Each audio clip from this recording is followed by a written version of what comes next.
ಮಾಧ್ಯಮದ ಎಲ್ಲ ಮಿತ್ರರಿಗೂ ಜೈ ಭೀಮ್. ಮಿತ್ರರೇ, ನಾಳೆ 24ನೇ ತಾರೀಕು ಕರ್ನಾಟಕ ರಾಜ್ಯ ಸರ್ಕಾರ ಒಳ ಮೀಸಲಾತಿಯ ನಿರ್ಣಾಯಕವಾದಂತಹ ಒಂದು ತೀರ್ಮಾನವನ್ನ, ಅಂತಿಮವಾದಂತಹ ತೀರ್ಮಾನವನ್ನು ತಗೊಳ್ತೀವಿ ಅನ್ನುವಂತಹ ಒಂದು ಮಾತನ್ನ ಕೊಟ್ಟಿದ್ದಾರೆ. ಅದನ್ನು ನಾವು ಗೌರವಿಸ್ತೀವಿ. ಆದರೆ ಕಣ್ಣು ಮುಚ್ಚಿಕೊಂಡು ನಂಬಿಕೊಂಡು ಕೂರಕ್ಕಾಗಲ್ಲ. ಕಾರಣ ಇಷ್ಟೇ, ಈ ರಾಜ್ಯ ಸರ್ಕಾರ ಸುಪ್ರೀಂ ಕೋರ್ಟ್ ಆದೇಶ ಬಂದ ನಂತರದ 1.25 ವರ್ಷಗಳಲ್ಲಿ ನಡ್ಕೊಂಡಿರುವಂಥ ರೀತಿ ಅತ್ಯಂತ ನಂಬಿಕೆ ದ್ರೋಹದ್ದು, ಮತ್ತೆ ವಿಶ್ವಾಸವನ್ನೇ ಕಳ್ಕೊಂಡಿರುವಂಥದ್ದು, ವಂಚನೆಯಿಂದ ಕೂಡಿರುವಂಥದ್ದು, ಷಡ್ಯಂತ್ರಗಳಿಗೆ ಬಲಿಯಾಗಿರುವಂಥದ್ದು, ಮತ್ತೆ ದಬ್ಬಾಳಿಕೆ ಬ್ಲಾಕ್ ಮೇಲ್ಗಳಿಗೆ ಒಳಗಾಗಿರುವಂಥದ್ದು. ಆ ಎಲ್ಲ ಕಾರಣಗಳಿಂದಾಗಿ ಮಾದಿಗ ಸಮುದಾಯವನ್ನು ವಂಚನೆ ಮಾಡ್ಕೊಂಡು ಬಂದಿರುವಂಥದ್ದು. ಆ ಕಾರಣಕ್ಕೆ 24ನೇ ತಾರೀಕು ನಾಳೆ ಏನು ಕ್ಯಾಬಿನೆಟ್ ಮೂಲಕ ಒಳ ಮೀಸಲಾತಿಯ ತೀರ್ಮಾನ ಕೊಡ್ತೀವಿ ಅಂತ ಹೇಳೋದನ್ನ ಆಶಾಭಾವನೆಯಿಂದ, ಗೌರವದಿಂದ ಕಾಯ್ತಾಲೆ ಅನುಮಾನದ ಕಣ್ಣು ಮತ್ತೆ ನಂಬಿಕೆ ದ್ರೋಹ ಸರ್ಕಾರದ ವಿರುದ್ಧ ನಂಬಿಕೆ ನೀಡಕ್ ಆಗಲ್ಲ ಅನ್ನುವಂಥದ್ದು ತೀರ್ಮಾನಕ್ಕೆ ಬಂದಿದ್ದೀವಿ. ಪ್ರಾರಂಭದಲ್ಲಿ ಸುಪ್ರೀಂ ಕೋರ್ಟ್ ಆದೇಶ ಬಂದ ನಂತರ ಏನು ತರಾತುರಿಯಲ್ಲಿ ನೇಮಕಾತಿಗಳನ್ನ ಪ್ರಾರಂಭ ಮಾಡಿದಂತ ಈ ರಾಜ್ಯ ಸರ್ಕಾರ, ಆ ನಂತರ ಉಪಚುನಾವಣೆ ಸಂದರ್ಭದಲ್ಲಿ ಶಿಗ್ಗಾವಿ, ಸಂಡೂರು, ಚನ್ನಪಟ್ಟಣದ 3 ಉಪಚುನಾವಣೆ ಸಂದರ್ಭದಲ್ಲಿ ನಾವು ಇನ್ನು ಮುಂದೆ ಇದು ಮಾಡೋದಿಲ್ಲ, ನೇಮಕಾತಿಗಳನ್ನ ಮಾಡೋದಿಲ್ಲ, ಒಳ ಮೀಸಲಾತಿಯನ್ನ ಜಾರಿ ಮಾಡ್ತೀವಿ ಅಂತ ಮಾತು ಕೊಟ್ಟರು. ಚುನಾವಣೆ ಮುಗಿತಿದ್ದಾಗೆ ಮತ್ತೆ ನೇಮಕಾತಿಗಳನ್ನ ಪ್ರಾರಂಭ ಮಾಡಿದ್ರು. ಮತ್ತೆ ನಾವು ಹೋರಾಟಗಳನ್ನ ಮಾಡಬೇಕಾಯ್ತು, ಮತ್ತೆ ಅದನ್ನು ತಡಿಬೇಕಾಯ್ತು. ಇದೇ ರೀತಿಯಾಗಿ 6-7 ಸಾರಿ ನಾವು ಇನ್ನು ಮುಂದೆ ಒಳ ಮೀಸಲಾತಿ ಇಲ್ಲದೆ ನೇಮಕಾತಿಗಳನ್ನ ಮಾಡಲ್ಲ ಅಂತ ಹೇಳೋದು, ಮತ್ತೆ ನೇಮಕಾತಿಗಳಿಗೆ ಪ್ರಕ್ರಿಯೆಯನ್ನ ಚಾಲನೆ ಕೊಡುವಂಥದ್ದು. ಈಗ ದಾವಣಗೆರೆ ಉಪಚುನಾವಣೆ ಸಂದರ್ಭದಲ್ಲಿ ಇಲ್ಲ, ನಾವು ಒಳ ಮೀಸಲಾತಿ ಇಲ್ಲದೆ ನೇಮಕಾತಿ ಮಾಡಲ್ಲ ಅಂತ ಹೇಳಿದ್ದು, ಮತ್ತೆ ಈಗ ಚುನಾವಣೆ ಮುಗಿತಿದ್ದಾಗೇನೆ 24ನೇ ತಾರೀಕು ಅಂತಿಮವಾದಂಥ ಕ್ಯಾಬಿನೆಟ್ ಡಿಸಿಷನ್ ಅಂತ ಹೇಳ್ಕೊಂಡು ಕಳೆದ 18ನೇ ತಾರೀಕು ಮಧ್ಯಾಹ್ನಕ್ಕೆ ಕೃಷಿ ಇಲಾಖೆ 890 ಉದ್ಯೋಗಗಳಿಗೆ ಕಾಲ್ಫಾರ್ಮ್ ಮಾಡ್ತಾರೆ ಅಂತಂದ್ರೆ ಇದನ್ನೆಂತ ನಯವಂಚಿಕವಾದಂಥ ಸರ್ಕಾರ ಅಂತ ನಮಗಾದ್ರೂ ಕೂಡ ಅನ್ಸುತ್ತೆ. ಸಮುದಾಯದ ವಿದ್ಯಾರ್ಥಿಗಳು ಇವತ್ತು ಕಣ್ಣಲ್ಲಿ ನೀರು ಹಾಕೊಂಡು ತಮ್ಮ ಭವಿಷ್ಯಕ್ಕೆ ಆಗ್ತಾ ಇರುವಂತಹ ಆಘಾತಕಾರಿಯಾದ ವಿಚಾರಗಳಿಗೆ ಕುಗ್ಗೋಗ್ತಾ ಇದ್ದಾರೆ.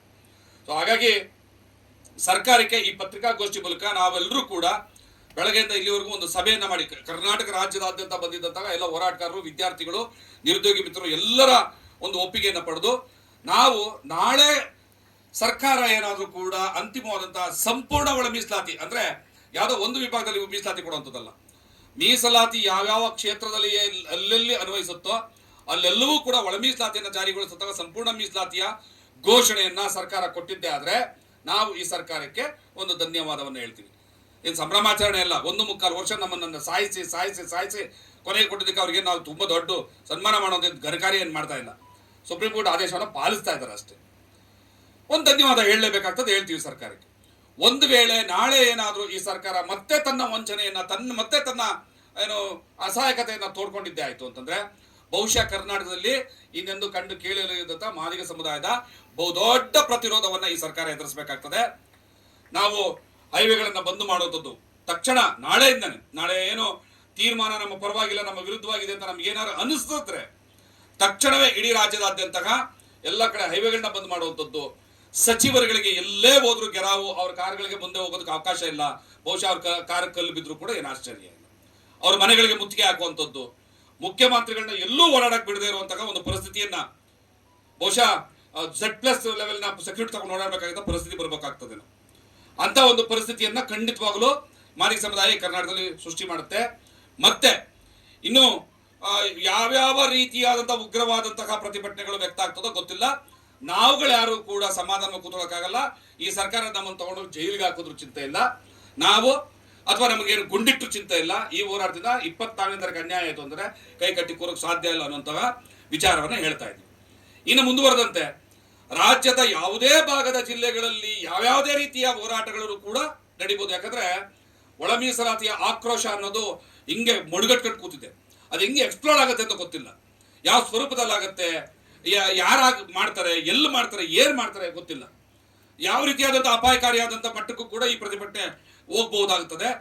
ಹಾಗಾಗಿ ಸರ್ಕಾರಕ್ಕೆ ಇದೆಲ್ಲ ಅನಾಹುತಗಳಿಗೆ ನೀವೇ ನೇರ ಕಾರಣ ಆಗ್ತೀರಿ. ಇಂಥ ಅನಾಹುತಕ್ಕೆ ನೀವು ಕಾರಣ ಆಗಬಾರದು. ಸಂವಿಧಾನವನ್ನು ಗೌರವಿಸ್ತಾ ಇರೋರು ನಾವು ಅದೇ ರೀತಿಯಾಗಿ ಇರೋದು ಬಿಡಬೇಕು. ಆದ್ರೆ ನಮ್ಮ ಬದುಕುಗಳ ಮೇಲೆ ಪ್ರಹಾರ ಆಯ್ತು ಅಂತಂದ್ರೆ ನೀವು ನಿಮ್ಮ ಮುಖಗಳನ್ನ ನೋಡ್ಕೊಂಡು ನಾವು ಸುಮ್ಮನೆ ಕೂತ್ಕೊಳ್ಳೋಕ್ಕಾಗಲ್ಲ. ನಿಮ್ಮ ಸರ್ಕಾರ, ಮಾನಗೇಡಿ ಸರ್ಕಾರ ನಿಮ್ಮನ್ನ ತೆಗಿಲೇಬೇಕು ಅನ್ನೋಂಥ ಕೆಲಸಕ್ಕೆ ನಾವು ಇಳಿಲೇಬೇಕಾಗ್ತದೆ ಅನ್ನೋಂಥದ್ದು ಬಹಳ ದೊಡ್ಡ ಅಚಲವಾದಂತಹ ಹೋರಾಟದ ನಿರ್ಧಾರ ಇದಾಗಿದೆ. ಸೊ ಅದನ್ನ ನಿಮ್ಮ ಮುಂದೆ ಹೇಳ್ತಾ ಇದ್ದೀನಿ. ಇನ್ನೂ ಬೇರೆ ಬೇರೆ ಸ್ವರೂಪದ ಹೋರಾಟಗಳು ಹೇಗಿರ್ತವೆ, ನಮ್ಮ ತೀರ್ಮಾನಗಳು ಏನಿರ್ತವೆ.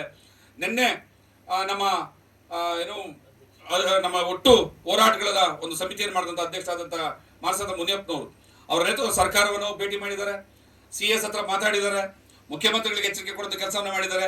ಮುಖ್ಯಮಂತ್ರಿ ಯಾರು CS ಹೇಳಿದಂತೆ CS ನಾವೆಲ್ಲ ವಿಡ್ರಾ ಮಾಡ್ತೀವಿ, ನೋಟಿಫಿಕೇಶನ್ಸು ಒಳ ಮೀಸಲಾತಿ ಇಲ್ಲದೆ ಮಾಡೋದಿಲ್ಲ ಅಂತ ಹೇಳಿದ್ದಾರೆ. ಬಟ್ ಇವತ್ತು ಚೆಕ್ ಮಾಡಿ ಆನ್ಲೈನಲ್ಲಿ ಈಗಲೂ ಕೂಡ ಪ್ರೊಸೆಸ್ ಆಗಿದೆ. ಇಂಥ ಸರ್ಕಾರವನ್ನು ನಂಬ್ಕೊಂಡು ಕೂತ್ಕೋಬೋದಾ? ಹಾಗಾಗಿ ಅವರು ಕೂಡ ಅದನ್ನ ಎಚ್ಚರಿಕೆಯನ್ನು ಕೊಟ್ಟಿದ್ದಾರೆ. ಕಾಂಗ್ರೆಸ್ ಸರ್ವನಾಶ ಆಗ್ಬಿಡ್ತದೆ ಅನ್ನೋ ಎಚ್ಚರಿಕೆಯನ್ನು ಕೊಟ್ಟಿದ್ದಾರೆ. ಅದನ್ನು ಕೂಡ ಈ ಸರ್ಕಾರ ಗಮನಿಸಬೇಕು. ನಾವು ಅದನ್ನು ಕೂಡ ಪುನರುಚ್ಚಾರ ಮಾಡ್ತಾ ಇದ್ದೀವಿ. ಮತ್ತೆ ಇನ್ನು ಉಳಿದಂತ ಕಾನೂನು ಪ್ರಕ್ರಿಯೆಗಳು ಮತ್ತು ಮುಂದಿನ ಹೋರಾಟದ ಬೇರೆ ಬೇರೆ ಸ್ವರೂಪಗಳು ಹೇಗಿರ್ತವೆ ಅನ್ನುವಂಥದ್ದು ನಾವು ಅಮ್ಮಣ್ಣವರು ಇದನ್ನು ತಿಳಿಸ್ಕೊಡ್ಬೇಕು ಅಂತ ಕೇಳ್ತೀವಿ.